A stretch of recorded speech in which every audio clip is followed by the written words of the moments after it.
స్వచ్ఛమైన నాణ్యమైన గౌదర్పార్ పూజా ఉత్పత్తులు www.gaudarpar.com ద్వారా ఆన్లైన్ లో ఆర్డర్ చేయండి. మీ ఇంటిని దేవాలయంగా మార్చుకోండి. నమస్తే రమగారు. నమస్తే జయ. రమగారు, డబ్బే ప్రధానం అన్నిటికీ కూడా. కానీ ఒక్కొక్కరికి చూస్తే వాళ్ళు ఏం కష్టపడకపోయినా కలిసి వచ్చింది అంటారు చూసారా, మంచిగా ఉంటుంది. ఒక్కొక్కరు ఎంతో కష్టపడతారు, అయినా కూడా పాపం ఆ లక్ష్మీ కటాక్షం అనేది జరగట్లేదు, టైం బాగాలేదు, ఇట్లా రకరకాలుగా అనుకుంటూ ఉంటారు కదా. దీని మీద మీ ఒపీనియన్ ఏంటి చెప్పండి. లక్ష్మి కటాక్షించదలుచుకుంటేనే వస్తుంది, అది కరెక్టేనా? అదైతే నిజం. ఇప్పుడు జయ, మనకి సైన్స్ ఎంత డెవలప్ అయింది, సైన్స్ చాలా డెవలప్ అయింది. ఇదివరకు పిల్లలు కలిగిన వాళ్ళ పరిస్థితి, పిల్లలు లేకుండా ఉండి ఎవరినో దత్తత తెచ్చుకునే వాళ్ళు. ఇప్పుడు పిల్లల్ని కలిగించడానికి మనకి ఎన్నో మెథడ్స్ వచ్చినాయి. IVF అంటారు, ఇంకోటి అంటారు, రకరకాల పేర్లతోటి. అంటే సృష్టికి ప్రతి సృష్టి కూడా చేయగలుగుతున్నాం. కానీ మన కాలం కలిసి వచ్చింది ఇవాళ అని చెప్పగలిగే సైన్స్ రాలేదు. ఎంత డెవలప్ అయినా, సైన్స్ ఎంత డెవలప్ అయినా, మనం గడియారాన్ని వెనక్కి తిప్పగలిగే రోజు వచ్చినా కూడా ఆ తిప్పగలిగిన కాలం మనదేనని మనకి ప్రూఫ్ కాలం ఇవ్వాల్సిందే కానీ మనుషుల వల్ల కాదు. అది దానంతరం అది ప్రూవ్ చేయాలి. చిన్నగా సబ్బులమ్మి వ్యాపారం చేసిన వాళ్ళు కోట్లకి పడగలెత్తిన వాళ్ళని చూస్తాం మనం. మామూలుగా చిన్న ఒకపడి వ్యాపారంతో తోటి తరాల వెంబడి కూర్చుని తినేంత సంపాదించిన మహానుభావులను ఎంతమందినో చూసాం. చిన్న వ్యాపారం నుంచి బాగా కోట్లకు పడగలెత్తిన వాళ్ళు కనిపిస్తారు. అలాగే కోట్ల ఆస్తులున్న వాళ్ళు పాపర్లు అయిపోయి, ఎందుకు పనికి రాకుండా దౌర్భాగ్యులైపోయి, కుటుంబాల్లో పిల్లలు పాడైపోయి క్రమంగా 1000 ఎకరాల నుంచి 100లోకి, తర్వాత 10లోకి, తర్వాత 0లోకి వచ్చిన వాళ్ళు కూడా కనపడతారు. ఇప్పుడు వీళ్ళు పెరగడానికి, వాళ్ళు తగ్గిపోవడానికి కారణం ఏమిటి? డబ్బే కదా, లక్ష్మీ కటాక్షం. ఆ లక్ష్మి ఎప్పుడు ఎవరిని ఏ రకంగా కటాక్షిస్తుందో, ఆ వచ్చిన కటాక్షాన్ని మనం తెలుసుకోగలుగుతామా లేదా అనేది కూడా చాలా డిపెండ్సే అది. అందుకని ఏం చేయాలి? సానుకూల దృక్పథంతో పోవాలి, పాజిటివ్గా వెళ్ళాలి.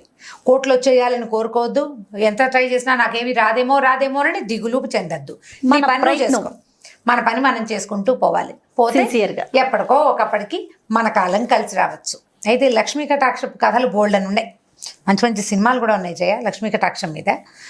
మన కథా సరిత్సాగరంలోనే నాకు గుర్తుండి ఒక కథ, ఒక రాజుగారి కథ చెప్తారు, బాగుంటుంది. కథా సరిత్సాగరం అంటే గుణాఢ్యుడు అనే ఒక రచయిత, చాలా గొప్పవారు. ఆయన పైశాచి భాషలో రాశారట బృహత్ కథ.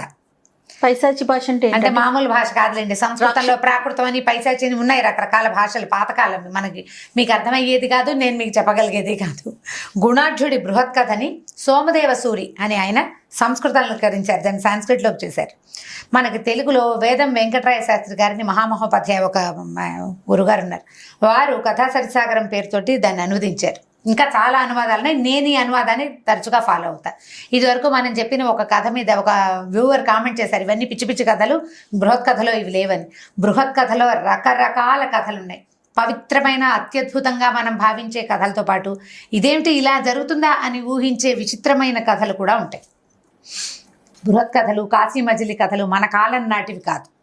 ఇవాళ మనం ధర్మం, ఇదే ధర్మం అని భావించిన కథలు ఒకప్పుడు ధర్మంగా ఉండకపోయి ఉండొచ్చు. ఆ కాలం నాడు ఏమేమిటి, ఎలాంటివి ఉన్నాయో అవన్నీ ఈ కథల్లో కనపడతాయి. ఈ కథా సరిసాగరంలో ఎన్ని రకాల కథలో ఉన్నాయి. అందులో కొన్ని మనకి చాలా సానుకూలంగా, మనకి లైఫ్కి దగ్గరగా అనిపించే కొన్ని ఉంటాయి. ఇలా ఎక్కడైనా ఉంటుందా అని మనకి విచిత్రంగా అనిపించే అద్భుత కథలు కూడా ఉన్నాయి. అవి ఇవి కూడా మనం ఏది మనకి చాలా కరెక్ట్గా అనిపిస్తుందో అదే పాత పెద్దవాళ్ళు చెప్పారని మనకు విపరీతంగా అనిపించిన కథ నేను కల్పించానో, మధ్యలో ఎవరో కల్పించారనో మీరు భావించద్దు. కుదిరితే వేదం వెంకటరాయ శాస్త్రి గారు రాసి, నేను ఆవిడ కామెంట్కి నేను మొన్న సమాధానం కూడా పెట్టాను, అది నేను చాలా డిస్టర్బ్ అయ్యాను. నేను క్లియర్గా కథా సరిసాగరం బృహత్ కథ అని నేను చెప్పినప్పుడు నేను చూడకుండా చెప్పలేదు, ఆ పుస్తకమే స్వయంగా నా దగ్గర ఉంది. ఇప్పుడు కామెంట్లు అసలు మీరు అన్నిటికీ అవ్వకూడదు. అంటే ఇప్పుడు ఇలాంటిది ఏంటంటే ఇది రచయితల్ని తప్పుపట్టినట్టు అయిపోతుంది కదా జయ. నన్ను కాదు, అన్ని కామెంట్స్ ని యాక్సెప్ట్ చేయాల్సిందే. ఇప్పుడు వాళ్ళకి ఒక ప్రశ్న ఉంది, ఇది బృహత్ కథలో అయ్యి ఉండదు అని. బృహత్ కథ చదవటం మన వల్ల ఏ వ్యవహారం కాదు. దాన్ని సంస్కృతీకరించిందో ఆంధ్రీకరించిందో మనం చదవగలుగుతాం, మనకు అవకాశం ఉంది. ఇది నేను సముఖంలోనే చెప్పదలుచుకున్నాను. ఆవిడకి ఆల్రెడీ కామెంట్ పెట్టాను, నేను సమాధానం చెప్పాను, ఆల్రెడీ ఆన్సర్ ఇచ్చాను. ఇది నేను ఇప్పుడు ఎందుకు చెప్తున్నానంటే, ఇవి పుస్తకాల్లో ఉన్న కథలే కానీ కల్పితాలు, సొంతంగా చెప్పే కథలు కావు. మనం చెప్పే ప్రతి కథ కూడా ప్రతి కథ ఏదో ఒక చోట గ్రంథస్థం చేయబడిందే. ఎవరైనా పెద్దవాళ్ళు రాసిందో, మన ముందు తరం వాళ్ళు రచయితలు రాసినవో, చాలా తరాల ముందు రాయబడి సంస్కృతంలో రాయబడి తర్వాత తెలుగులోకి వచ్చి ఆ తర్వాత మనకు అందుబాటులో వచ్చిన కథలోనే 99% అవే కథలు నేను చెప్తాను. మనకి ఇప్పుడు లైఫ్కి కొన్ని అప్లై అవుతాయి, కొన్ని అప్లై అవ్వవు. కొన్ని అద్భుతమైన కథలుగా విని వదిలేయాలి. అంతే. కథని కథగా తీసుకోవాలి. అందులో రకరకాలు, కాశీనగరంలో ఇలా ఉంటుందంటే కాశీనగరంలో రకరకాలు ఉంటాయి. పైగా ఇవాళ మనకు తెలిసిన పవిత్రమ ఫీలింగ్ ఉన్న కాశీ వేరు, మన తాతల నాటి కాశీ వేరు, మన ముత్తాతల నాటి కాశీ ఇంకో రకం. మన ముందు తరాల్లో కాపాలికులు వాళ్ళు మామూలుగా ప్రపంచంలో అందరితో పాటు తిరిగేవాళ్ళు. మనం ఇప్పుడు కాపాలికులు ఎవరైనా విచిత్ర వేషధారణ వాళ్ళు ఏదో ఫ్యాన్సీ డ్రెస్ వేసుకున్నట్టు అనిపిస్తుంది. అప్పట్లో సన్యాసులు వాళ్ళు ఊళ్ళల్లో మామూలుగా తిరుగుతూ ఉండేవాళ్ళు. మనకి ఇప్పుడు సన్యాసులు కనిపిస్తే భగవంతుడు శాంతం పాప మనం భిక్షగాళిగా భావిస్తాం వాళ్ళని. అవును, తెలియదు మనకి. మన ప్రపంచం మారిపోయింది. కాబట్టి ఇదేదో కొత్త కథలు నేను చెప్పేశానని మాత్రం భావించద్దు. కథా సరిసాగరంలోదే ఈ కథ. తప్పకుండా ఈ క్లారిటీ ఇవ్వదలుచుకున్నాను నేను. ఖచ్చితంగా. అయితే ఈ కథా సరిసాగరంలో కొన్ని చాలా కథలు ఉన్నాయి. లక్ష్మీ కటాక్షపు కథలు కూడా కొన్ని కనపడతాయి. ఒక రాజుగారు ఉన్నారట. ఆ రాజుకి పేర్లు అవి చెప్పటం లేదు, బాగా గుర్తు కూడా లేదు నాకు. రాజుగారికి ఏంటంటే ఆయన్ని చాలా సంతోషపెట్టే మాటలు ఎవరైనా మాట్లాడితే 1,00,000 వరహాలు బహుమతిగా ఇచ్చేసేవట ఆయన. చక్కటి మాట తీరున్న వాళ్ళకి. అయితే ఇలాంటి రాజుని సంతోష పెట్టడానికి ప్రజలు చాలా మంది ప్రయత్నం చేస్తుంటారు. మరి 1,00,000 వరహాలు కదా, సాధారణంగా ఇచ్చేవాడు కదా, అప్పుడప్పుడు ఇచ్చాడంటే ఇచ్చేస్తాడనమాట. 1,00,000 కొట్టేసినట్టే వాళ్ళు. అయితే ఒకసారి ఒక అతను లబ్ధసత్తుడు అనే ఒక ఆయన ఏమనుకున్నాడంటే ఈ రాజుగారి ప్రాపకం సంపాదించాలని రోజు వచ్చి రాజస్థానం బయటే నుంచునేవాడు. ఆయన కొలువులోకి వస్తూ అతన్ని చూసేవాడు. అతను ఏం అడిగేవాడు కాదు, రాజు ఏం అడిగేవాడు కాదు. రాజుగారు లోపలికి వచ్చేసేవాడు. రాజుగారు ఎక్కడికి వెళ్తే మంది మార్బలం వెళ్ళేవాడుగా, ఆ మంది మార్బలంతో పాటు ఇతను కూడా పోయేవాడు, వెళ్ళేవాడు. అతను కూడా వెళ్ళిపోయేవాడు. అయితే కొన్నాళ్ళకి రాజుగారు ఒకసారి వేటకెళ్ళారు. వేటకెళ్తే వేటకెళ్ళినప్పుడు ఏమవుతుందంటే ఈ సైనికులు వాళ్ళు వెళ్తారు, తలా ఒక ఆయుధం పట్టుకుని ఎవరి శక్తి అనుసారం వాళ్ళు వేటాడతారు. ఇతను ఈ లబ్ధసత్వుడు ఏం చేసేవాడు, ఒక పెద్ద లావుపాటి ఒక కర్ర, అతను ఆ ఆయుధాన్నే తిప్పగలడు, అంతకంటే పెద్దగా రావు. లాఠీ లాంటి ఒక కర్ర పుచ్చుకొని వెళ్ళి చేతికి అందిన జంతువుని వేటాడడానికి ప్రయత్నం చేశాడు. రాజుగారి దృష్టి అతని మీద పడింది. ఇప్పుడు మనం రోజు ఒక దారిలో వెళ్తుంటే రోజు ఒక మనిషి అక్కడ కనపడుతున్నాడు అనుకోండి, క్రమంగా మొదటి రోజును గుర్తించాం, ఎవ్రీడే చూస్తుంటే గుర్తుపడతాం కదా. ఖచ్చితంగా గుర్తుపట్టినా రాజుగారు ఇతన్ని ఏమీ అనేవాళ్ళు కాదు, అడిగేవాళ్ళు కాదు. ఇక్కడ వేటాడినప్పుడు ఇతను చిన్న కర్రతోటి ఫైటింగ్ చేశాడు, చాలా జంతువులను చంపాడు, కొన్ని వాటికి యథాశక్తి వేటాడడానికి ప్రయత్నం చేశాడు. రాజు దృష్టిలో పడ్డాడు. ఇంకా కొంతకాలం గడిచింది. ఒక చిన్న యుద్ధం ఏదో వచ్చింది పక్క శత్రురాజులతోటి. ఆ యుద్ధంలో కూడా ఇతను ఆ లాఠీ కర్రతోటే యుద్ధంలో రాజుగారితో పాటు అంగరక్షకులతో పాటు ఇతను కూడా వెళ్ళాడు. యథాశక్తి యుద్ధం చేశాడు, దొరికిన వాళ్ళని దొరికినట్టుగా ఆ కర్రతోటే చావబాదాడు. అప్పుడు కూడా గుర్తిచ్చారు రాజుగారు. సరే, ఆయన ఏమనుకున్నాడు, వీడు కొన్ని సంవత్సరాలుగా వాకిట్లో నుంచుంటున్నాడు, నేను ఎక్కడికి వెళ్తే అక్కడికి వచ్చి యథాశక్తి వాడి చాతురుంచుని సేవ చేస్తున్నాడు, వీడికి ఏమైనా ఇవ్వాలని నాకు ఎందుకు అనిపించట్లేదు అంటే లక్ష్మి వీడిని కటాక్షించాలనుకోవట్లేదు. లక్ష్మి ఎప్పుడు కటాక్షించదలుచుకుందో చూద్దాం అనుకున్నారు. ఇలా కొంతకాలం గడిచాక ఒకరోజు ఏమైంది, ఈయనకు ఉత్సాహం వచ్చింది ఏదో రాజుగారికి. అతన్ని పిలిచారు, నీకేమైనా పాటలు వచ్చా, పద్యాలు వచ్చా అని అడిగితే ఇతను నాకు పద్యం వచ్చండి, నేను సంస్కృతం చదువుకున్నాను చిన్నప్పుడు. అంటే ఓ పద్యం చెప్పంటే ఒక రాగయుక్తంగా ఒక మంచి శ్లోకం ఏదో చెప్పాడు. రాజుకు చాలా నచ్చింది, బ్రహ్మాండంగా ఉంది, బాగుందన్నాడు. కానీ ఏమి ఇవ్వల. మళ్ళీ ఈయన పోయి రాజస్థానం బయట నుంచున్నాడు. ఇలా కొన్ని రోజులు గడిచింది. ఈ రాజుకు అనిపించింది, ఏమిటి లక్ష్మి వీడిని కటాక్షించదు, ఏదో ఒక సందర్భం వీడికి డబ్బు ఇచ్చేయాలి, నేను ఇవ్వటం లేదు. సరే చూద్దామని ఏం చేశాడు ఈయన, లక్ష్మీ కటాక్షం అసలు వీడికి ఉందో లేదో చూడాలనుకున్నాడు. ఆయన అనుకుని ఒక గుమ్మడి పండు తెప్పించాడు. గుమ్మడి పండు తెప్పించారు. చాలా గుమ్మడికాయలు ఉంటాయి కదా, బాగా పండిన గుమ్మడి పండు తెప్పించి ముచిక దగ్గర జాగ్రత్తగా కోసి ఆ మూతలాగా వచ్చేట్టుగా డిప్పని బయటికి తీసాడు. తీసి ఈ గుమ్మడికాయలో హాలోగా ఉంటుంది, ఖాళీగా ఉంటుంది, విత్తనాలు ఉంటాయి కానీ కాసునే ఉంటాయి. పండిన దాంట్లో ఏమవుతుందంటే కండగా ఉండదు, గ్యాప్ వచ్చి గింజలు ఇట్లా శుష్కించిపోయి దగ్గరకు వచ్చి ఖాళీ ఉంటుంది. ఈయన ఏం చేశాడు, కత్తి పెట్టి ఆ గింజల పాటలు లాగేసి బయటికి దాని నిండా మణులు మాణిక్యాలు పోసి ఈ ముచ్చుకని దాని మీద మళ్ళీ స్థానం ప్రవేశయామి చేశాడు. కరెక్ట్గా కూర్చోబెట్టి ఏం చేశాడు, కాస్త గంధం తడిపి దీనిపైన ఇట్లా రాసేసాడు. గుమ్మడికాయ కానీ రంగులో గంధపు రంగు ఇంచుమించుగా కలిసిపోతుంది. అది ఫ్రెష్ గుమ్మడికాయ లాగానే కనపడుతుంది, కానీ అందులో ఏముందో తెలియదు. ఏం చేశాడు, మర్నాడు ఆ గుమ్మడికాయని పట్టుకురారని సైనికుడికి ఒకటి కప్పచెప్పి ఈయన రాజస్థానానికి వెళ్ళాడు. ఈయన సత్తుడు బయట నుంచున్నాడు, లప్త సత్తుడు. అతన్ని పిలిచి నువ్వు పద్యం బాగా చెప్పావు, ఎన్నాళ్ళుగానూ నన్ను సేవిస్తున్నావు, ఇదిగో నీకు ఈ గుమ్మడికాయ ఇవ్వదలుచుకున్నానని ఆ గుమ్మడికాయ ఎత్తి అతని చేతిలో పెట్టాడు. పెట్టేసరికి కళ్ళబడి కొండ మండిపోయింది. దిక్కుమాలి గుమ్మడికాయలకి ఏం కరువా? అప్పట్లో డబ్బులు పెట్టి కొనుక్కోవాల్సిన పని లేదు, బ్రాహ్మణులకు ఉచితార్థం పంచేవాళ్ళు. ఇప్పుడు గుమ్మడికాయ దానం చేయడం, అన్ని పండుగలకి గుమ్మడికాయలే దానం. పైగా విరగ్గా సేవి, గుమ్మడి పాదు ఊరికే రోడ్డు మీద కేవలంగా పడి మొలిచేస్తుంది. మా ఇళ్లలో అయితే గుమ్మడి పాదులు అసలు పెట్టరు, వాటంతటవే మొలిచి వస్తుంటే ఓ 30, 40, 50 కాయలు కాసేస్తాయి ఒట్టి పుణ్యానికి. అది రోజువారీ తినే కూర కాదు కదా, అది చేస్తుంది అనుకుంటాం, అప్పుడప్పుడు తింటాం. ఏం ఖర్చు అయిపోతాయి, పైగా అందరూ తినరు, నడు నొప్పి వస్తుందని. గుమ్మడికాయలు కేవలంగా ఎక్కడ పడితే అక్కడ దొరుకుతాయి. చీదలు వచ్చేసింది, వేద గుమ్మడికాయ, పాడు గుమ్మడికాయ, ఇది ఇచ్చాడేమిటినా? ఇన్నాళ్ళ నుంచి కనిపెట్టుకుంటే 1,00,000 వరహాలు కాకపోతే కనీసం 100 వరహాలు ఇవ్వలేకపోయాడా, ఈయనకి చేతులు రాలేదు, ఇదేమిట్రా అనుకున్నాడు. ఈ సభికులంతా రాజు ఇలా గుమ్మడికాయతో సరిపెట్టాడు ఏంటబ్బా అనుకున్నారు. మామూలుగా బాగా నచ్చితే 1,00,000 ఇచ్చేస్తాడు, 1,00,000 కాకపోతే 1000, 1000 కాకపోతే 100, అది కూడా కాకుండా ఏమిటి చిన్న గుమ్మడికాయతో సరిపెట్టాడు, ఒక వరహా కూడా చేయదే ఇది అనుకున్నారు. చేతిలో పెట్టాడు, సరే పుచ్చుకెళ్ళాడు బయటికి. ఈ కాయను ఎక్కడైనా పడేద్దాం అనిపించేస్తుంది అతనికి. ఎందుకు దిక్కుమాలి గుమ్మడికాయ వచ్చేస్తుంది, ఇరిటేషన్ వస్తుంది లోపల. వస్తుంటే ఏమైంది, ఎదురుకుంటా వెళ్ళేసరికల్లా ఒక బౌద్ధ భిక్షువు ఎదురొచ్చాడు.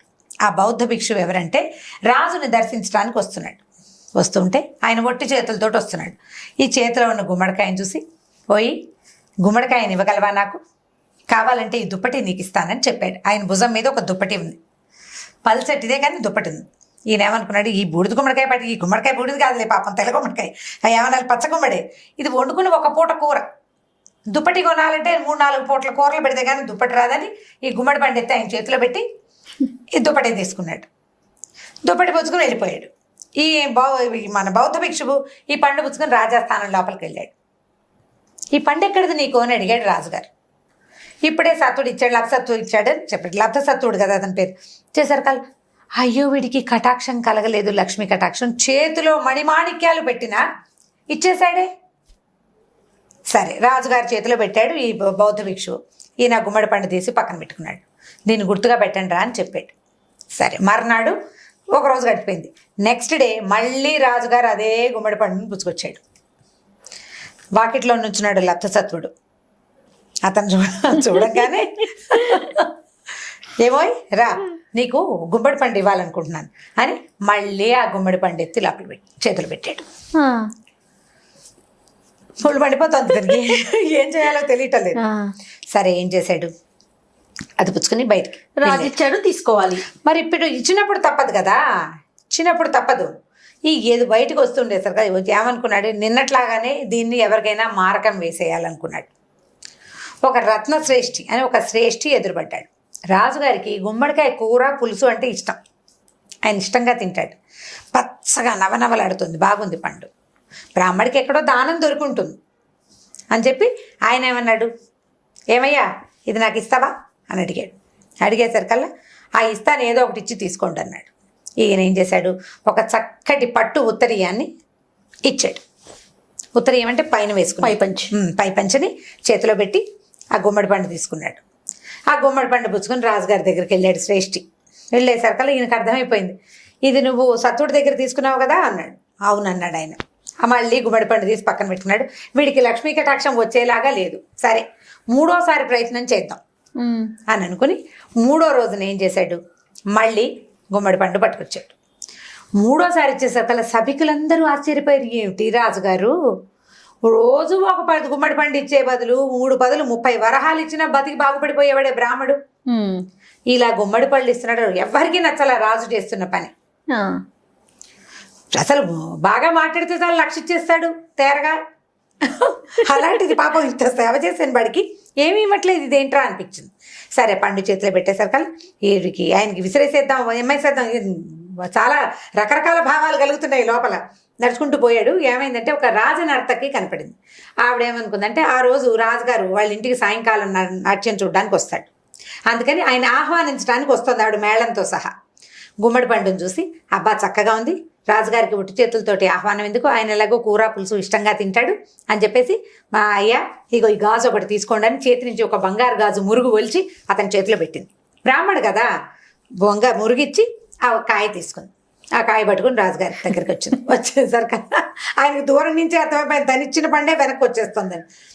ఎంత ఇవ్వదలుచుకున్నా లక్ష్మి తన దగ్గర వల్లనంటోంది, ఉండనంటోంది. ఇన్ని మణిమాణిక్యాలు పోసిస్తే, మణిమాణిక్యాలు పోసి ఇచ్చినప్పుడు తీసుకుంటే ఎందుకు ఉంచుకోలేకపోతున్నాడు? కనీసం ఇంటికి వెళ్ళి తరిగి చూసుకుందామన్న ఇంగితం కూడా పట్టలేదే వీడు. కూర వండుకుందాం, మనమే వండుకుందాం, అమ్మేయటం ఎందుకు ఇచ్చేయటం ఎందుకు అనుకోవటం లేదే. ఎన్నిసార్లు ఇస్తున్నారు కదా రాజుగారు, ఇందులో ఏదైనా మర్మం ఉందేమో అని ఆలోచన కూడా లేదని ఆ పండు రాజస్థానంలోనే వదిలిపెట్టి పోయాడు. 4వ రోజు పొద్దున రాజుగారు మళ్ళీ వచ్చాడు. వాళ్ళ ఈ లబ్ధసత్వుడు మంచి ఉత్సాహంగా ఉన్నాడు. ఎందుకంటే మన బౌద్ధ భిక్షు ఒక దుప్పటి ఇచ్చాడు కదా పల్చటిది, దాన్ని పంచలాగా కట్టుకున్నాడు. మా శ్రేష్ఠ గారేమో ఒక ఉత్తరీయం ఇచ్చాడు, దాన్ని చక్కగా పైన వేసుకున్నాడు. నర్తకి ఒక బంగారు మురిగిచ్చింది, దాన్ని చక్కగా మెరుగుపెట్టి చేతికి వేసుకున్నాడు. నగలతో చక్కగా దగదగలాడుతూ బాగా కళగా కనపడుతున్నాడు. ఏమోయ్ మంచి కళకళలాడతాం, గుమ్మడి పండు తీసుకుంది కానీ రా అన్నాడు. అనేసరికల్లా ఈసారి ఏమనుకున్నాడు, 3 వస్తువులు వచ్చినాయి, ఏదైనా పెద్ద మార్గం వచ్చినప్పుడే ఈ గుమ్మడి పండుని మార్చాలనుకున్నాడు. ఊరి పిచ్చోడు. అయ్యో. ఈ గుమ్మడి పండుని రాజుగారు అతని చేతిలో పెట్టేసరికల్లా మంచి మార్గం గురించి ఆలోచిస్తున్నాడు కదా, కొద్దిగా ఉత్సాహం వచ్చింది అతనికి. దుప్పటి ఖరీదు, కొనుక్కోలేడు వస్తువు వచ్చింది. ఉత్తరీయం పట్టుది, అది ఇంకా ఖరీదు. బంగారు మురుగు వీటికంటే ఖరీదు. 4వసారి రాజు ఇచ్చిన ఈ దిక్కుమాలి గుమ్మడికాయ అయినప్పటికీ, కేవలమైన గుమ్మడికాయ అయినా పెద్ద మారకం వస్తుంది. ఈసారి ఏ వస్తువుకి దీన్ని మారుద్దామా అన్న ఉత్సాహంతో ఈ పట్టుకుంటున్న వస్తువుని చటుక్కున జారు విడిచాడు. జారు విడవంగానే తొడిమి కాస్త ఊడిపోయి మొత్తం మణిమాణిక్యాలన్నీ దొరిలేసినాయి కిందకి. అప్పటిదాకా ఈ రాజు అంతసేపు వాడు వద్దురా దేవుడా అని ఏడుస్తుంటే ఆ గుమ్మడికాయ ఇస్తున్నాడు. సభికులందరూ చీదరించుకున్నారు రాజుని. ఇంకా 4వసారి విరక్తి పుట్టింది జనాలకి. ఈయన ఇవ్వకపోతే మనమైనా ఇద్దామనిపించింది. ఎప్పుడైతే ఇది పడి బయటకు వచ్చిందో హౌరా అని ఆశ్చర్యపోయారు. 4 రోజుల నుంచి వీడి చేతిలోకి వెళ్ళిన లక్ష్మి 3 రోజుల నుంచి తిరిగి వచ్చేస్తోంది వెనక్కి. నీకు పాత్రత లేదు, లక్ష్మిని అరిగించుకోగలిగే శక్తి లేదు, అందుకే వీడు వలగాదని వచ్చేస్తోంది. 4వసారి అతను తీసుకోగలిగాడు. ఈ పడేసరికల్లా అతను ఉత్సాహం పట్టలేకపోయాడు ఆ వస్తువులు అవన్నీ చూసేసరికి. రాజన్నాడు, లక్ష్మి నీ నుంచి ఇన్ని సంవత్సరాలు దూరంగా ఉంది, నీ చేతిలోకి వచ్చినా నువ్వు దాన్ని చూసుకోలేకపోయావు. కటాక్షం అమ్మవారు ఎప్పుడు కటాక్షిస్తుందంటే ఆ టైం వచ్చినప్పుడే నీ చేతిలోకి వచ్చి కూడా పోతుంది. నీ ఎదురుగుండా ఉన్న బంగారు పాత్రను కూడా నువ్వు గ్రహించలేకపోతావు. నీ దగ్గరకు వచ్చిన అవకాశాలు కూడా నువ్వు కాలదనుకుంటావు. నీ అంతటి నువ్వే, దానికి ఎవరు కారణం కాదు. ఇప్పుడు నువ్వు రాజుని తిట్టలేవు, సభికులను తిట్టలేవు, ఎదురొచ్చిన నర్తకిని తిట్టలేవు, నీ దగ్గర లేదు. అది నిలబెట్టుకునే గుణం, అవకాశం నీ దగ్గర భగవంతుడు నీకు పెట్టలేదు, ప్లాన్లో లేదు. అది ఎప్పుడు ప్లాన్ కరెక్ట్గా వస్తుంది, నీకు పాత్రత లభించినప్పుడే ఈ లక్ష్మీ కటాక్షం వస్తుంది. రాజుగారు చాలా సంతోషం, ఆయన తీసుకెళ్ళు అని చెప్పి ఆ మణిమాణిక్యాలన్నీ ఏరుకుని ఈ లబ్ధసత్వుడు ఈ మొత్తం మణులన్నీ ఏరుకుని ఆ గుమ్మడికాయ పట్టుకుని ప్రభువుకి చాలా సంతోషంగా అప్పటిదాకా తిట్టుకున్నందుకు రాజుకి క్షమాపణలు చెప్పి ఆ వస్తువులు పుచ్చుకొని వెళ్ళిపోయి. లక్ష్మి ఈ రకంగా కటాక్షిస్తుంది.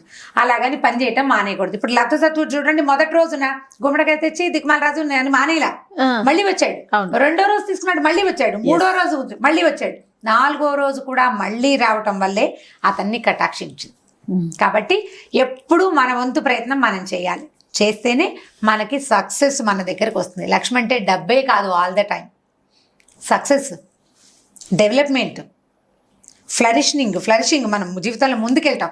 అవన్నీ కూడా మనం పాజిటివ్గా ముందుకు వెళ్తుంటేనే మన దగ్గరకు వస్తాయి. ఈ ఆస్పెక్ట్లో కథ చెప్పి ఇలా పిల్లల్ని ముందుకు తీసుకెళ్ళండి. సూపర్, చాలా బాగుంది రమ్మగారు. నాకైతే చాలా బాగా నచ్చింది స్టోరీ. మంచి కథలో ఎంత మంచి ఇది ఉంది, బ్యాక్గ్రౌండ్ చాలా అద్భుతంగా ఉంది కదా, చాలా బాగుంది. పిల్లలకి చెప్తానికి బాగుంటుంది, మనం తెలుసుకోవడానికి అద్భుతంగా ఉంది. రైట్ రమ్మగారు, ఇంకొక స్టోరీతో మళ్ళీ కలుద్దాం. తప్పకుండా చేయాలి.